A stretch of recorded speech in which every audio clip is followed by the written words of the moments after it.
Hi friends, आज आपण बनवणार आहोत चविष्ट अशा छान आजची रेसिपी खास पारंपरिक आणि गव्हाच्या शेवया आणि ताज्या आंब्यांचा रस अशा पद्धतीची रेसिपी। तर आता आपण रेसिपीला सुरुवात करणार आहोत। हा पदार्थ उन्हाळ्यात खास केला जातो। तर काय करायचं, एका कढईमध्ये 2-3 ग्लास पाणी टाकायचं। अशा पद्धतीने चवीपुरते मीठ टाकून घ्यायचे।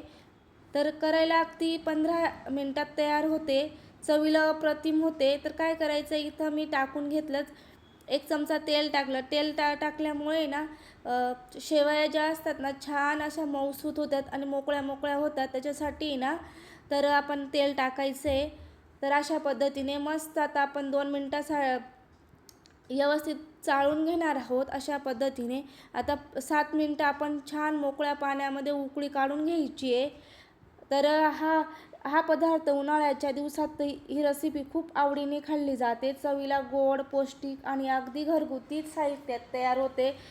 तर अगदी जुनी पारंपरिक रेसिपी असल्यामुळे ना तर जुन्या लोकांना फार आवडीची होती। तर म्हटलं चला आज आपण आपल्या यूट्यूब चॅनलला सुद्धा दाखवूया।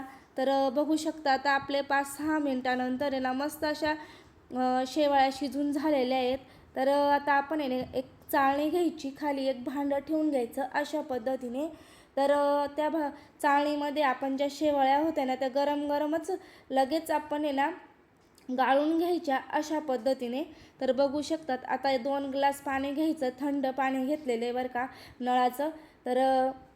तर आपण त्याच्यावरती व्यवस्थित शिपडून घ्यायचं। तर मस्त अगदी 1-1.5 तास मोकळे राहतात आणि अजिबात चिवट होत नाही। तर अशा पद्धतीने मोकळ्या मोकळ्या शेवया होतात। तर नक्कीच तुम्ही ही रेसिपी करून बघा, खाऊन बघा। तुम्हाला जुनी पारंपरिक 150 वर्षापूर्वीपासून ही चालत आलेली रेसिपी आहे। तुम्हाला सुद्धा करायला सोपी आणि खायला सुद्धा तेवढी स्वादिष्ट आहे आणि पौष्टिकसुद्धा आहे।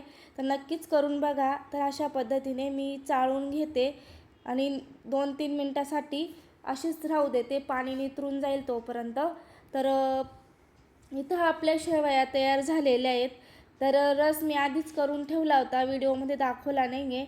तर आता हे जे पाणी आहे ना हे सुद्धा दाटसर पाणी असतं, याचासुद्धा तुम्ही वापर करू शकतात पीठ वगैरे मळण्यासाठी। पण झाडांना सुद्धा तुम्ही हे पाणी जर टाकलं ना तर भरपूर पोषण भेटतं बरं का झाडांना टाकल्यामुळे।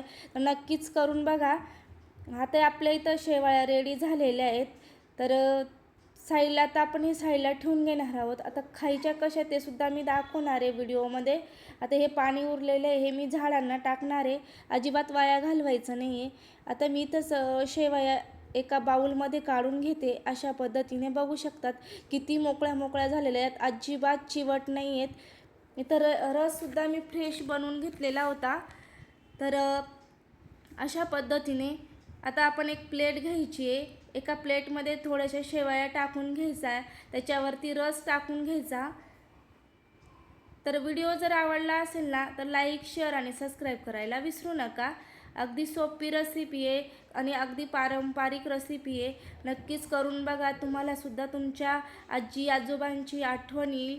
आणि हा पदार्थ एकदाच बनवला जातो, उन्हाळ्यातच जेव्हा आंबे असतात ना सीझन तेव्हाच बनवला जातो। अशा पद्धतीने मिक्स करून आणि त्याच्यात गावरानी तूप टाकून मग खाल्ला जातो अशा पद्धतीने। जर व्हिडिओ आवडला असेल तर लाईक शेअर करा।